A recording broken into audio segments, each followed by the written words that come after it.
The Sentinel stood inside the Paradox Master's California home, standing beside the first Sentinel during his 5 years away. Before them waited a group of Sentinels.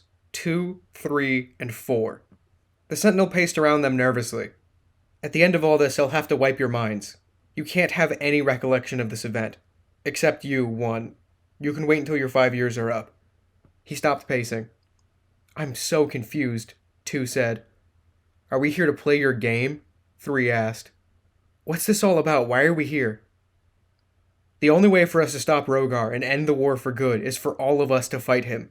Together. When we're out there fighting, if we need to get each other's attention, we will call each other by code name. 1. The Sentinel pointed towards 1. Got it. 2. He pointed at 2. 2 nodded. 3. He pointed at 3. Wait, what? 2 turned his head. What's your name? I'm the Sentinel. 4. The Sentinel smiled. Why not just call him AJ? 2 asked. Hold on a second. 3 looked over at AJ. Are we supposed to know all this? 3 asked the Paradox Master. You're being unusually honest. I don't remember any of this, AJ said. The Sentinel paused. He pointed towards himself. No. 4 waited. Wait, you weren't saying 3 knew exactly what was coming? 5. The Sentinel put out his arms, introducing himself. What? 2, 3, and 4 all exclaimed at the same time. There's no need to explain. You'll all forget it after this anyway. I know it's annoying, but just for now, let's not worry about it. Here's the plan. The Sentinel explained his plan in detail and caught up every Sentinel on what details they were missing. After some explaining and many questions answered, the Sentinel held out his box and put out his hand. Are you with me? 1 placed his hand over the Sentinel's. After a short pause, 3 put in his hand. Not a moment afterwards, 2 put in his. 4 hesitated a bit longer, but eventually placed his hand on top. All right, the Sentinel smiled. Let's end this. The 5 of them flashed away and appeared outside the edge of a city in Janistar, near the damaged space station shield gate. They waited. 1's hoodie on over his head and his primitive gauntlet ready. 2's sunglasses sat firmly on his face and his gauntlet aflame at the ready. 3's fists flamed up to his shoulders, stood in a battle-ready stance. 4's bandana sat comfortably around his face and his fingers ready to shoot. The Sentinel stood behind them all. Can I trust you guys to defend at all costs? Don't lose Rogar. If you do, this plan is over. Hinder any means of his escape. Do you get that? 5, we're you. Do you really think we let you down? 2 asked. Yes. 3 jabbed back.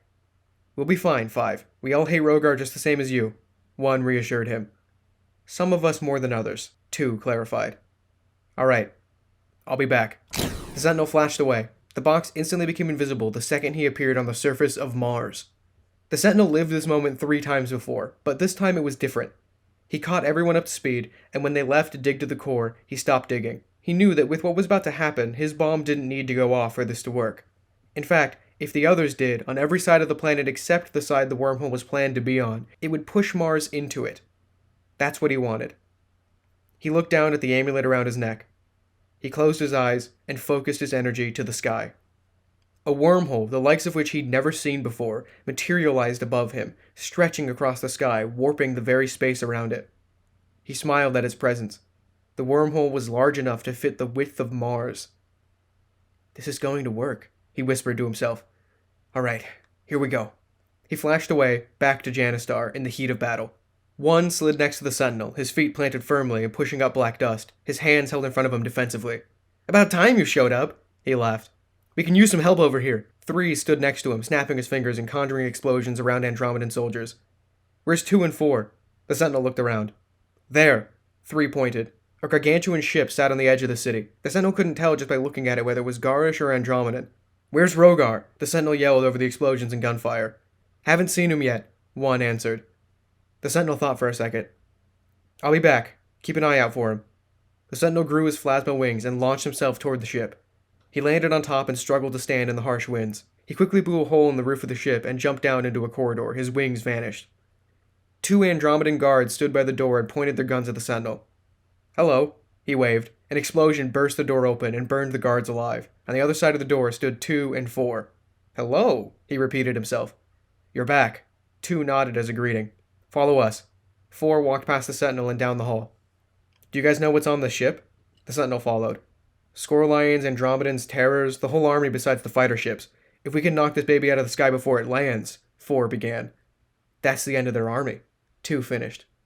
4 turned around to speak to the Sentinel, but the Sentinel abruptly interrupted him before he could even start. Duck! He yelled. 4 ducked down quickly, and a score lion pounced over him. The Sentinel's fist flared with an intense inferno, and as his punch flew through the air, the flames quickly solidified into hard metal. The punch flattened the score lion's face almost completely. The dazed robotic creature struggled to stand. 4 stood up behind it and grabbed its scorpion tail. He pushed it downwards until the stinger jabbed itself into the robot's neck, and the score lion fell to the floor. Let's get going. 4 turned around and continued down the hall.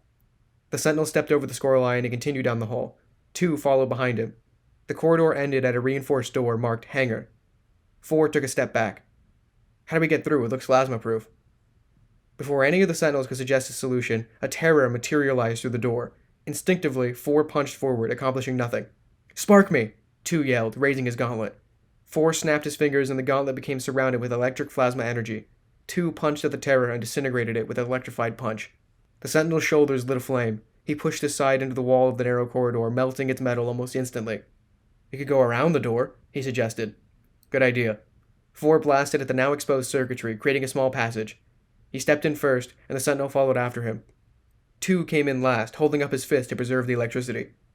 As they stepped through, 2's fist caught against a wire. The powerful electricity quickly traveled through the entire ship, and the lights of the cold corridor shut off. The ambient hum of the ship lulled, and the Sentinel knew what was happening. Well, that's one way to disable a ship, the Sentinel remarked. Do you think Rogar's on board? 2 asked.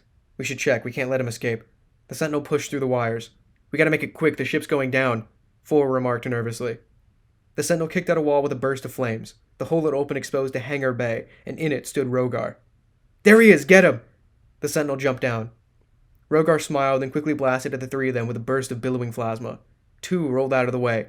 4 made his way through the maze of ships in the hangar, trying to find the exit hatch. The Sentinel jumped on top of a ship. Rogar! He yelled for his attention. It's like you want me to kill you. You've brought all 5 of yourselves here at my strongest. Rogar laughed. You're an idiot. No, Rogar, I'm not. The Sentinel snapped his fingers and the controls of the hangar door exploded before 4 could get to them. The hatch quickly opened, and the ship slid out into the ground below, exploding as they landed. The ship was quickly coming closer to the ground. Guys, I think we need to bail, 4 yelled, looking over the low, fast-passing ground, getting closer with every second. Rogar took the hint and slithered to the exit. Don't let him escape! The Sentinel spread his wings and flew after him. Plasma surrounded him entirely. 2 jumped up and 4 jumped out, rolling across the ground to break his fall. The ship skidded across the landscape, pushing up tons of black dust. 2 landed safely on the ground and looked around desperately for any sign of the Sentinel or Rogar. Did you guys make it out okay? 1's voice called for them. 1? 2 called out. Yeah, he answered. Have you seen 5?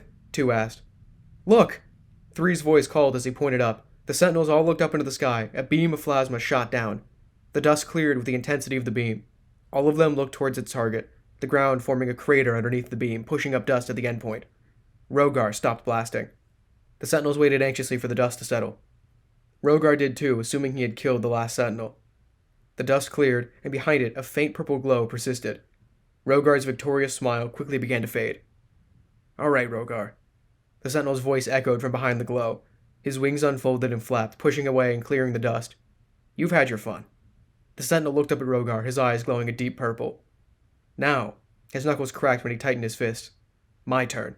A beam identical to Rogar's shot quickly from the Sentinel's eyes. Without hesitation, the other Sentinels joined in, blasting beams from their hands or their chest or anything to contribute. 4 bombarded Rogar with bolts of electricity. 1 formed a bow and arrow of plasma and began rapid firing away at Rogar. 3 snapped his fingers repeatedly, creating explosions around Rogar. 2 charged up a jump and launched himself towards Rogar with a flaming fist. The beam cleared, and 2's punch landed directly in the middle of Rogar's face, sending him flying. Rogar's limp body smashed into the side of a skyscraper and slid down to the ground. All of the Sentinels quickly made their way to him. 1, 2, 4, and the Sentinel stared down Rogar. 3 turned his attention to the burning crashed ship. He snapped his fingers, sparking a final explosion that obliterated the entire ship. He turned his attention to Rogar. Rogar wasn't dead, his breathing still steady. He smiled. What does it take to kill you? 1 asked sincerely. You can't. Rogar's tail flared. He pulled his arm up, and a wall of plasma burst from the ground. The wall hit 2 in the leg, throwing him to the ground. Rogar flew upwards and held out his hand and twisted it slowly. It seemed as though roots of plasma sprouted from the ground and began to consume 2. 2! The Sentinel turned his attention to him. He looked up at Rogar and held out his hand. Rogar darted his eyes to him and switched his focus. The roots snaked along in and out of the ground until they found themselves wrapped around the Sentinel's wrists. Two quickly stood up and dusted himself off before reaching for his box. I'm sorry. Don't leave me, not now. The Sentinel struggled to break his hand free. I can't die. Two choked on his words and vanished. 3 and 4 shared a look with each other. Not you guys too, come on. 4 couldn't keep eye contact, and he couldn't bear to look at Rogar, not when he was winning. If I die, then... Look, I can't stay. No. Well, would you look at that? Rogar smiled, tightening his grip. You're abandoning yourself. Even you know you can't win. The roots snaked their way around the Sentinel's legs. 3 and 4 vanished. Terrors swooped in and out of buildings, and the cries of civilians grew louder, only drowned out by the explosions of crashing Andromedan ships. The Sentinel turned his head to 1. His jaw shuddered and his eyelids wavered. Please, don't leave, he begged of him. 1 nodded, and a blade of glowing plasma shot out from his wrist. Not now, not ever. He sliced at the plasma roots and wedged the Sentinel's arm free. Rogar lifted his arms to extend the roots further, but the Sentinel had already made his way out. He rolled across the ground and flung his arms up. A massive rock of plasma exploded from the ground directly upwards. 1 pulled at an invisible rope with all his might that brought the stone to him. On its path, it hit Rogar in the back of the head, breaking one of his spikes. Ugh. Rogar hissed. He flew forward, and 1 quickly moved and dodged his tackle. He hit the ground and slithered around them, assessing the situation. The Sentinel and 1 sidestepped along, keeping pace with Rogar. Rogar's reptilian eyes blinked sideways and darted upwards at the closest skyscraper to them. He shot up, into the air, and to the skyscraper. Where's he going? 1 asked. I don't know, but... 1, I need you to get him distracted. I need to get him to Illiosopherium. How? I'll figure it out, just get him down somehow. The winds of Janistar whistled through the starless sky. 1 stood his ground, speechless. What? What is it? The Sentinel could tell he was uneasy. If I get too injured, I'll have to leave. You know that, right? Why? The Sentinel shook his head. If I die here today, there is no if. I can't. You know that, right? Right. The Sentinel looked up at the skyscraper, waiting for Rogar to make a move. Just don't die. With a burst of energy so strong that both the Sentinels stumbled back, the skyscraper exploded into a fiery plasma inferno. I didn't think of that. The Sentinel's arms flared. What? Think of what? 1 stepped back nervously. Rogar chuckled from behind the inferno of the skyscraper. You thought you were special, what with your plasma powers. But you never stopped to think that I will always have the upper hand. I was born with it. Created in it. An original with infinite power. Hey, you're one to talk, little Finch. The Sentinel put up a confident front with his joking, but even 1 could tell he was nervous too. It was him, after all. You seem to forget that plasma is a natural power to the Gars. From the flames emerged a massive glowing beast of inferno. The flames burned brighter and hotter than anything the Sentinel had seen before, and only a beast so massive could accommodate Rogar. The flames surrounded and emanated from the form Rogar had shapeshifted into. Hey, 5? 1 nudged him. Is he a T-Rex now? Quite a step up from a Finch. Not the first I've seen. The Sentinel cracked his knuckles. Well, unless the Paradox Masters wipe more of my mind than I know, it's the first I've seen. 1 flared his fists. The Sentinel looked over at 1 as he maintained a confident battle-ready pose. You've got a hell of a life ahead of you, bud. The Sentinel said solemnly. Leave. Now. What? I can't risk you missing out. I've had a good one, and so will you. Leave. And with that, 1 was gone, flashing away, leaving the Sentinel alone with Rogar. And so here we are. Rogar's voice roared from the T-Rex form he took. The plasmatic flames burned brightly around him. The Sentinel's back shone and his wings sprouted. The flames around his arms spread. I hope this is at least fun. Need some of that before I die. The Sentinel's wings flapped with a huge push that launched him into the sky. Rogar turned around clumsily, staring up into the sky, waiting for the Sentinel to make a move. The Sentinel dove down, planning to pin down Rogar as quickly as possible, force him to shapeshift into something more manageable. Rogar's flames changed quickly, swimming around through the air fluidly and fitting his body well, trailing behind the small bird that he had shifted into to avoid being hit. Quickly, he shifted again as he reached a place far away enough from the Sentinel to fight back. He shapeshifted into a massive snake. The flames expanded to consume him and trail behind him as he menacingly slithered along, dodging the Sentinel. The Sentinel hit the ground full force, and he rolled away. He got up, cracked his neck, and brushed off his shoulders. His wings flickered, and he was ready to get back up again. Rogar's flaming snake twisted and turned in a fiery whirlwind until in its place stood the Rex once more. The Sentinel spit and stretched his shoulders. Shapeshifter, Sentinel. You can't outsmart me. Rogar laughed. The Sentinel grasped his amulet in his hands, and his wings flared brighter than before. He flew towards Rogar, and Rogar chomped down on his wing. Flame met flame, and they couldn't break each other's form. The pain of the bite spread, and the Sentinel felt it in his arm. The flames were part of him, an extension.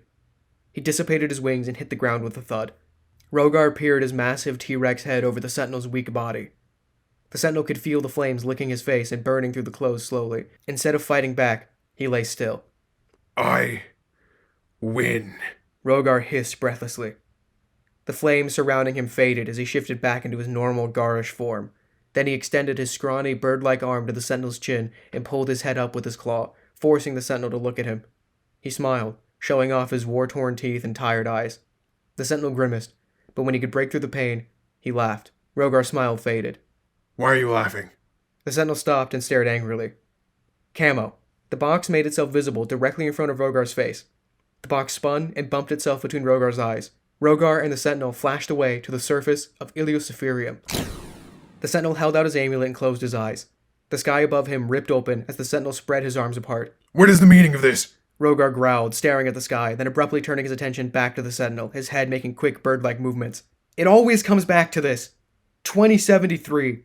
Where it all started, here on Illiosopherium. The Sentinel finished opening the wormhole, and Mars became visible on the other end. The winds picked up as the planet was slowly pulled by the wormhole.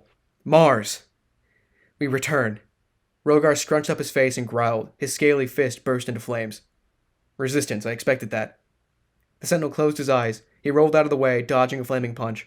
The Sentinel shook his shoulder, and one wing managed to flicker and light itself. Come on, come on! The Sentinel frustratedly shook his shoulder. Rogar swung his massive flaming tail and hit the Sentinel square in the chest. He was sent flying, skidding across the coarse orange dirt until he came to a stop at the edge of a narrow canyon, holding on, trying desperately not to fall in. Rogar stomped his way over and watched the Sentinel lean over the edge.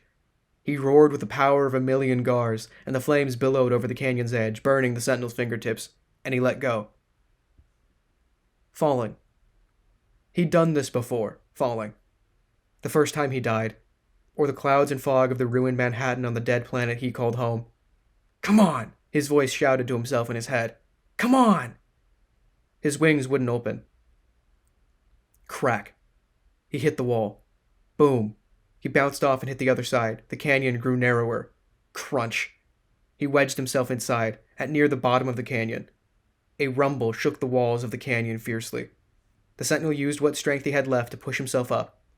He was fine. The wall had cracked, but his one crystal wing saved him from harm. What caused the wall to shake? Oh, that's right. It's now, isn't it? The bombs had hit. The first Sentinel in his rage. The explosion that set the collision course for Mars. The Sentinel's wings finally emerged and he could fly, despite the narrow space. The rumbling of the small planet grew stronger. A combination of the explosion and the pull of the wormhole, and the canyon stretched wider. In swooped Rogar, floating idly by. You could have avoided all this, Rogar. The Sentinel yelled over the spatial winds. This is all on you. I will not lose. Rogar yelled to be heard over the pull and tug of the planet. His voice wavered. Not after all I've done. All of the mistakes I've made. He squinted his eyes and closed his reptilian folds to shield them from the dust. Curse you, Sentinel. All of you. You did this to me. Rogar's eye twitched and his shoulder was broken and his tail limp. I was supposed to be like you. A protector to my people. I was poisoned with the illusion of a greater purpose. One of the Sentinel's wings flickered, and Rogar noticed. We're both on our last legs, Sentinel. The least you could do was die with me. The Sentinel turned around and looked up, preparing to fly out of the canyon. Rogar grasped for his leg and stopped his ascent. The Sentinel tried to kick at his fingers, but he persisted. The Sentinel and Rogar both looked up at the sky when the planet shook violently one last time. The eye of the storm, the center of the wormhole, on a direct path for Mars. They could see it in the sky above. Camo! The Sentinel yelled. The box was nowhere to be seen. Camo! Rogar yelled. You will die with me! The canyon stretched, and the walls began to crumble. The planet itself was being pulled by Mars's gravity. Rocks were flying into the air, and the planet was being torn to shreds. The box flew to the Sentinel from the canyon's edge. The Sentinel clenched his fist, and a ball of plasma exploded near Rogar's wings. He started his fall to the canyon floor. Rogar snapped his scrawny, bird-like fingers, and an explosion pushed at the Sentinel's back. The two of them fell to the bottom, hitting the ground with a thud. The ground continued to be stripped away quickly, but the Sentinel and Rogar remained. The Sentinel lifted his arms, and the same plasmatic roots Rogar once used to restrain him began to form themselves around Rogar, tying him to the floor. The box's electric blue seed shield formed around the Sentinel. A rock passed through, and the shield went blood red as the rock disintegrated. Rogar stared in awe at the passing wormhole and the slow approaching Mars. If I die, this is not over, Rogar warned. You will be stopped. What makes you say that? The Sentinel yelled. You think you know everything. Rogar grimaced. But this war was about much more than you know. The winds started to drown out sound as the planets began to be ripped apart by their own gravity. This isn't a threat, this is a warning. Listen to me, please. The Extraverse will fall to him, the banished god. You're insane, Rogar. As the Sentinel walked closer, the shield's edge burned at Rogar. The Sentinel's wings flapped once more, and he flew over Rogar and pushed himself down on him. The seed shield drew closer to Rogar's face. If thinking that helps you sleep at night. Rogar smiled and didn't fight back. He closed his eyes, and Mars drew even closer still. You were right. After all I've done, I do deserve to die. It was when the planets collided that the Sentinel knew this was the end. Rogar's screams were drowned out by the sound of the planet's violent collision. The wormhole screamed with spatial energy as it closed, and the planets fused together so effortlessly. The Sentinel was trapped in the middle of it all. He watched as Rogar disintegrated. He watched as planets collapsed around him, and as his shield dug through their cores. The only thing stopping him from being killed now was the box, his trusty, stupid lamp, and himself. When he made it through the two planets and came out the other side, floating aimlessly in space, he saw it. Rogar's resting place. It all led to this. He witnessed Rogar fade from existence, but there was still a shred of doubt in him, just like there was the first time. Was this finally it? Not for him. There was one last thing he needed to do. He flashed away to California, One's home base. So you got my message on the box? He held his chest as he stumbled into One's couch. Oh my god, you're back, you made it! One helped him down. Did you do it? Is he dead? I watched him die. I did it. He breathed out in pain. But I remembered something I told myself I needed to do, and I need the others. 2, 3, and 4. I haven't wiped their minds yet, I'm not done with them. You aren't holding a grudge about them leaving, are you? Of course not, they're me. I always let myself down. The Sentinel groaned and pushed himself onto the couch. Where are they? We grabbed lunch at a diner in Treglion with the Paradox Master. How nice, the Sentinel groaned. Get them here. 1 had just sent a message on his box when 2, 3, and 4 arrived. You didn't do anything irresponsible with your knowledge, did you? Was the first thing the Sentinel asked when they arrived. No. 2 spoke solemnly. We waited. Together. 3 twitched his hands in his pockets. Had a chat. 4 rubbed at his chin. We knew what would happen next if you did manage to... You did, right? He asked, hopeful. 1 pulled up a hologram on the box. This is a newscast from Janistar that I picked up after 5's return. A news reporter spoke, ecstatically. The Alliance has fallen. The leader Rogar has been declared officially dead, and the Terrors have surrendered entirely. Conchna is reported as missing in action and presumed to be dead. King Vistor of Ilsos has issued a statement that his army will no longer participate in any aggressions toward the Milky Way. Andrometron leaders have officially declared a surrender. Almost 1,000 years of war. Over. You did it. 2 stood proud. You actually did it. At what cost? The Sentinel remained seated. A short silence fell over the 5 of them, broken only by 3. I guess you have to wipe our memories now, huh? Not quite. The Sentinel stood up. 1, you'll have to stay here. But the rest of you, come with me. The Sentinel looked around at the faces of his past selves. He breathed heavily, tired and drained. It's been a hell of a day for us. We'll leave in the morning.